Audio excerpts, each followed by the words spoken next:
In the final years of the Third Reich, Germany was a nation on the edge of collapse. Bombed cities, dwindling resources, and a relentless advance of Allied forces created a sense of panic and desperation among the Nazi leadership. Yet, in the midst of chaos, the SS continued to recruit young women to serve as guards in the concentration camps, a position both dangerous and powerful. Among those who answered the call was Jenny Wonder Bachmann, a 21-year-old with no prior military experience. Once a model admired for her poise and beauty, Jenny's life took a dark, irreversible turn. The bright future she once imagined vanished the moment she signed up for service at Stutthof, a camp that had already claimed thousands of lives. In the cold, barbed wire confines of northern Poland, ordinary people were transformed into agents of terror, and Jenny was about to become one of them. The recruitment process was deceptively straightforward. Young women were selected not just for loyalty to the Reich, but for their ability to command and intimidate prisoners. They were trained in handling weapons, enforcing camp discipline, and carrying out selections for labor or death. Jenny, along with hundreds of other recruits, learned quickly that obedience and cruelty were equally valued. The camp itself was sprawling and harsh. Over 100,000 prisoners were crammed within its fences, many suffering from malnutrition, disease, and despair. The female guards patrolled the barracks and worked details, often with whip or baton in hand. One misstep could mean severe punishment for prisoners, and a slight hesitation could mark a guard as weak in the eyes of her superiors. Here, the boundaries between ordinary life and unimaginable cruelty blurred. Even in those first weeks, Jenny discovered a capacity for cruelty she had never imagined in herself. Daily routines involved monitoring forced labor, punishing prisoners for the slightest perceived disobedience, and overseeing selections for deportation to the gas chambers. The sheer scale of suffering desensitized the guards. They witnessed death almost as casually as breakfast, and gradually, a chilling normalization of violence took hold. Ordinary conversations among the guards often included jokes about punishments, and laughter echoed over the cries of the prisoners, a sound that still haunts survivors' recollections. It was here that the banality of evil revealed itself. Young women, many barely out of their teens, became willing participants in industrial-scale murder. The impact on the prisoners was immediate and brutal. Families were torn apart, friendships shattered, and countless individuals were worked to death in factories and fields. Some women, like Iwa Paradis, quickly developed reputations for sadistic behavior. Prisoners whispered her name in terror. Even brief encounters could result in beatings or worse. Steinhoff, another guard, oversaw selections that sent men, women, and children directly to their deaths. Yet outside the camp gates, these women maintained appearances of normalcy. To the world beyond the barbed wire, they were simply young women fulfilling their roles in wartime Germany, a haunting reminder of how easily ordinary people can adopt extraordinary cruelty. At night, the camp quieted, but not completely.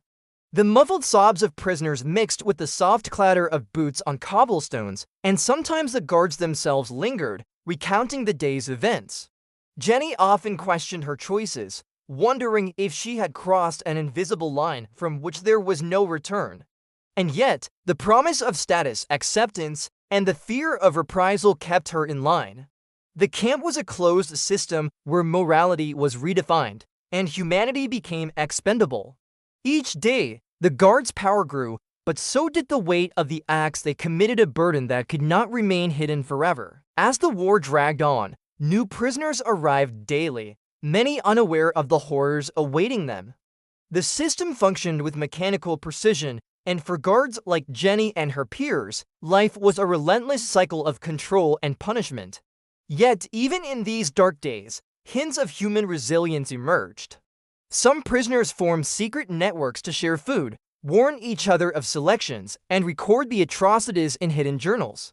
One such journal would later play a critical role in holding the camp staff accountable, but for now, it remained hidden under floorboards and behind walls. It was only a matter of time before the world outside the barbed wire would demand justice, though Jenny and the others could not yet imagine the storm that awaited them. Please, if you are following this story and finding it gripping, take a moment to click the subscribe button and like the video. It helps more people discover the truth about history, even the darkest chapters. And as winter of 1944 approached, the Reich situation deteriorated rapidly. Supplies ran low, bombs fell closer to home, and whispers of defeat filled every street. But in the isolated world of Stutthof, guards continued their daily routines of terror. Little did they know, the very system that empowered them was about to crumble, and the boundaries between predator and prey would soon be tested in ways none could have predicted. The cold walls of Stutthof contained not only barbed wire and watchtowers, but also a machinery of cruelty that was meticulously engineered.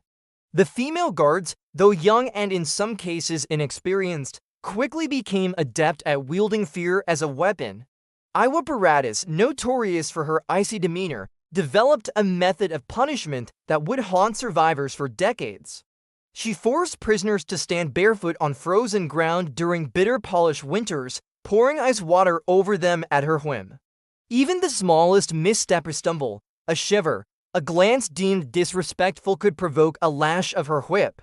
Each day, she walked the barracks, her boots clicking against the wooden floors, leaving terror in her wake. It was not just Paradis. Gerder Steinhoff, another female guard, presided over the selections that determined life and death for thousands.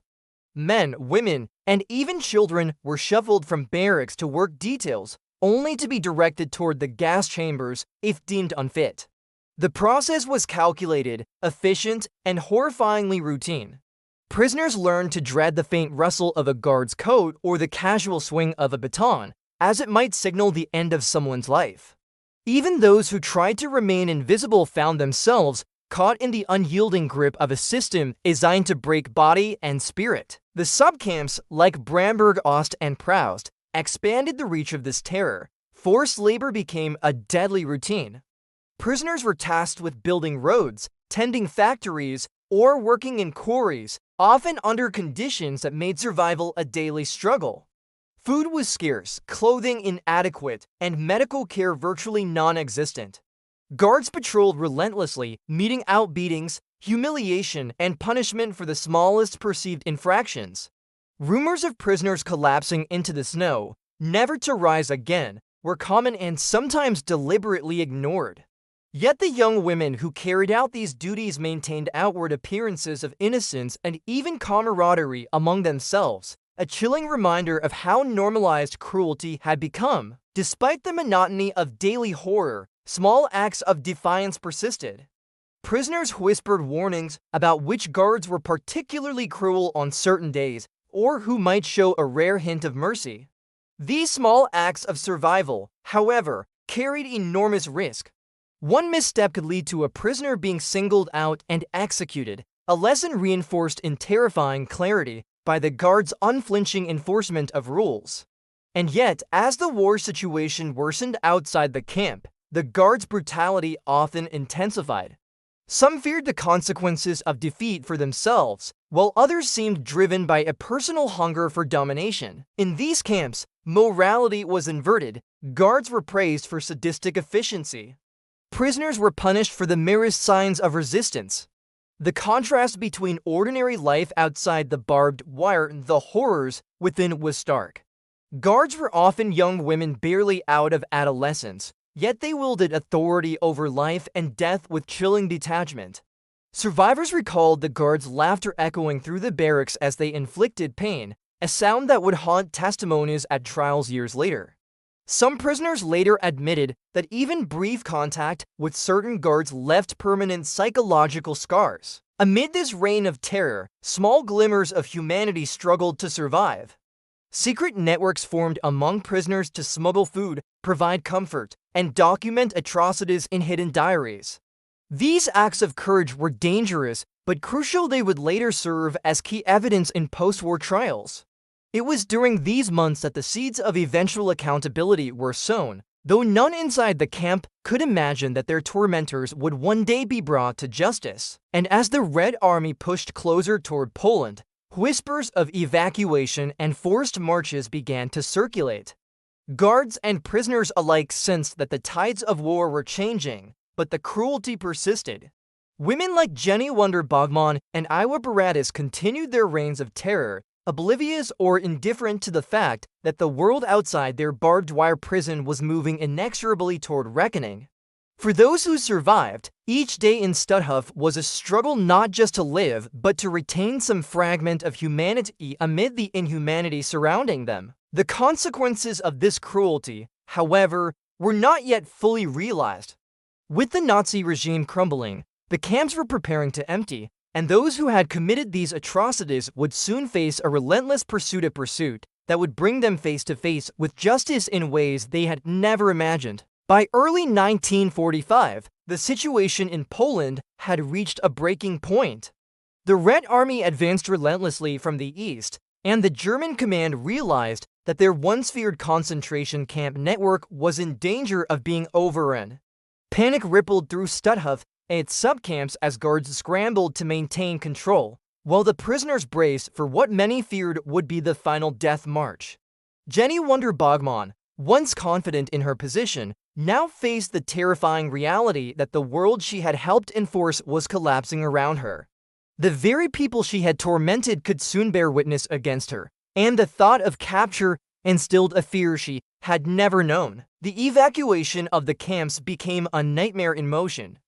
Thousands of prisoners were forced to march for kilometers through snow and mud with little food or rest. Those who faltered were beaten, left behind, or shot on the spot. Jenny, Iwa Paradis, and other female guards had a single goal: survival. They fled toward the countryside, hoping to blend in with civilians or vanish into small towns. Some sought refuge with sympathetic Germans. Others relied on forged papers to move undetected. Yet the reach of history was longer than any route they could take. Witnesses had seen them, survivor networks were spreading information, and soon Polish authorities, backed by Allied forces, began an organized hunt for those responsible for the horrors of Stutthof. In hiding, Jenny discovered that fleeing did not erase her past. Every knock on a door, every curious glance, reminded her that the consequences of her actions were closing in.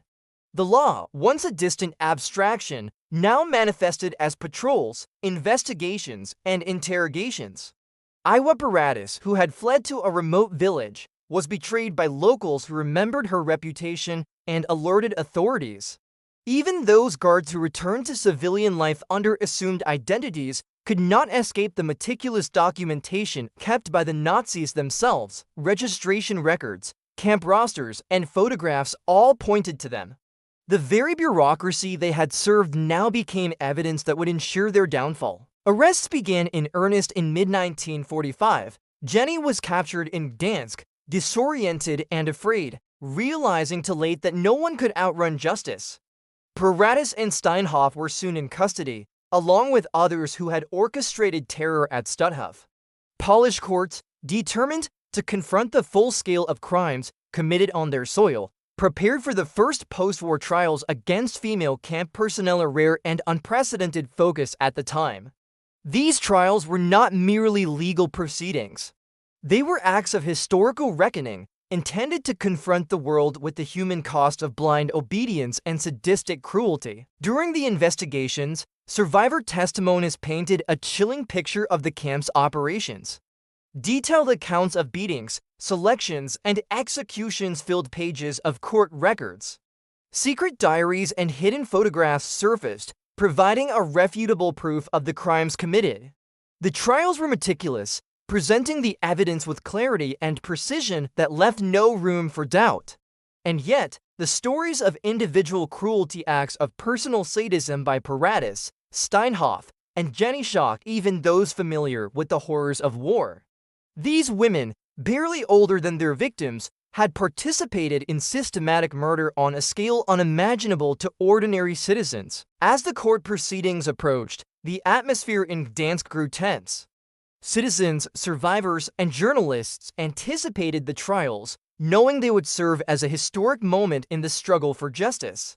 The women, once symbols of power within the camps, now faced the ultimate reversal. The state and public opinion turned against them, scrutinizing every decision, every act of cruelty, and every lie.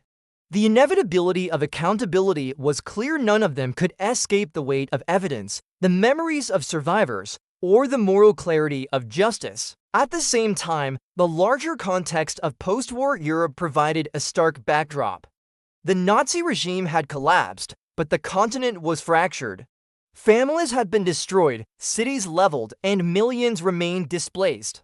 In this chaos, the trials of Stutthof female guards became a focal point for the global understanding of Nazi atrocities.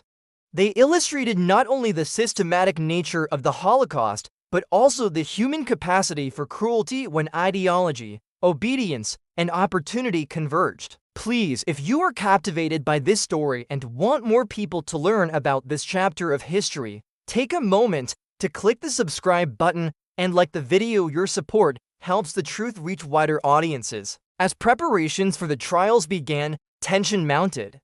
Jenny Wonder Bachmann, once a figure of dominance, now trembled at the thought of facing survivors who had endured unimaginable horrors. Iwa Paradis, known for her cold efficiency, met the gaze of investigators who had painstakingly reconstructed the evidence of her crimes. And as the world watched, it became evident that the final chapter of Stuttof's dark history was about to unfold, exposing every act of cruelty for public scrutiny. The question lingered: how would these women answer for what they had done, and what precedent would their trial set for a world still reeling from unimaginable atrocity? By April 1946, the city of Gdansk was preparing for a historic moment. The Stutthof trials, one of the first post-war proceedings against female Nazi personnel, were set to begin. Jenny Wonder Bachmann, Iwa Paradis, Gerder Steinhoff, Becca, and Wanderklaff women who had wielded fear as their power stood accused of crimes that stretched beyond imagination. The courtroom was packed with survivors, journalists, and officials from across Poland and the Allied world, all eager to witness justice being served. Documents, witness testimonies, and hidden diaries detailed the horrors inflicted upon tens of thousands of prisoners. What had been whispered among the ruins of the camps would now be exposed to the light of day. The first day of the trial set the tone for what would follow. Witnesses recounted the brutal beatings, the selections for labor or death, and the casual cruelty that marked every day at Stutthof. Survivors described watching family members torn from barracks, prisoners collapsing under the weight of forced labor, and the chilling laughter of guards who treated life and death as a game. Each testimony revealed not only the crimes, but the psychological torment inflicted upon those who survived. For the accused, there was no escape from the weight of the evidence. Each act of cruelty meticulously recorded by those who had endured it, each lie dissected by careful investigators. Outside the courtroom, the city buzzed with anticipation. The trials were more than legal proceedings. They were a public reckoning, a confrontation with a past that refused to be forgotten. Families of victims attended, journalists reported every detail, and historians would later look back at these events as a turning point in the understanding of post-war justice.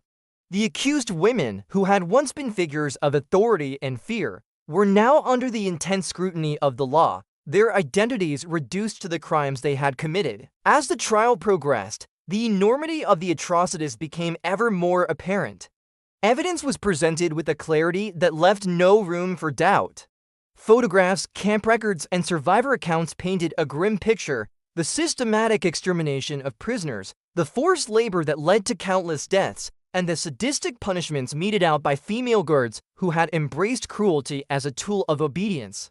For many observers, the trial was both horrifying and cathartic, a testament to the resilience of those who survived and the moral imperative to hold perpetrators accountable. By late May, the court reached its verdicts. The 5 women were found guilty of crimes against humanity. The sentences were severe and unequivocal: death by hanging. The news reverberated across Poland, signaling a profound statement that even in the aftermath of unimaginable cruelty, justice could be both swift and public. The condemned were prepared for their fate, though each carried a mixture of fear, disbelief, and, in some cases, defiance. The lessons of history, harsh and uncompromising, were about to be demonstrated before thousands of witnesses on Biscupia Gorka Hill. On July 4, 1946, Biscupia Gorka Hill became the site of a grim spectacle. Crowds gathered to witness the execution of Jenny Wonder Bachmann, Iwa Paradis, Gerder Steinhoff, Becca, and Wander Klaff. It was a rare instance in European post-war history where justice was made public, a deliberate choice to show that the horrors of the past would not be allowed to fade into silence. The condemned women faced the gallows, and as the trapdoors fell, the echoes of thousands of voices, a mixture of grief, relief, and moral vindication, rose into the air. For survivors, it was a moment of closure. For the world, a solemn reminder of accountability. The impact of the Stutthof trials extended beyond the Hill in Gdansk. They became a precedent for subsequent trials of Nazi personnel, including both men and women, demonstrating that age, gender, or rank offered no immunity from justice. Historians later noted the symbolic power of the public execution. It was both a warning and a moral reckoning, highlighting the consequences of participation in systemic cruelty. The lessons resonated far beyond Poland, contributing to the collective understanding of responsibility, obedience, and the human capacity for evil. Yet, even as justice was served, questions lingered in the minds of all who witnessed the proceedings. How could ordinary people, young women barely out of adolescence, commit acts of such systematic cruelty? What drove them to embrace power over life and death so completely? The answers lay not only in ideology and obedience, but in the very human capacity for moral corruption when fear, opportunity, and dehumanization converge. And while the executions marked an end for the perpetrators, they could never erase the trauma endured by the victims or the haunting memories that would persist for generations. The story of Stutthof female guards, from recruitment to execution, is a testament to both the depths of human cruelty and the power of justice. It is a reminder that accountability, even in the face of overwhelming evil, remains possible. The trials, the evidence, and the public execution on Biscupia Gorka Hill ensure that the memory of these events continues to educate, warn, and inspire reflection about morality, courage, and the human cost of hatred. And as history turned its page, the world took note. The reign of terror may have ended, but its lessons endure.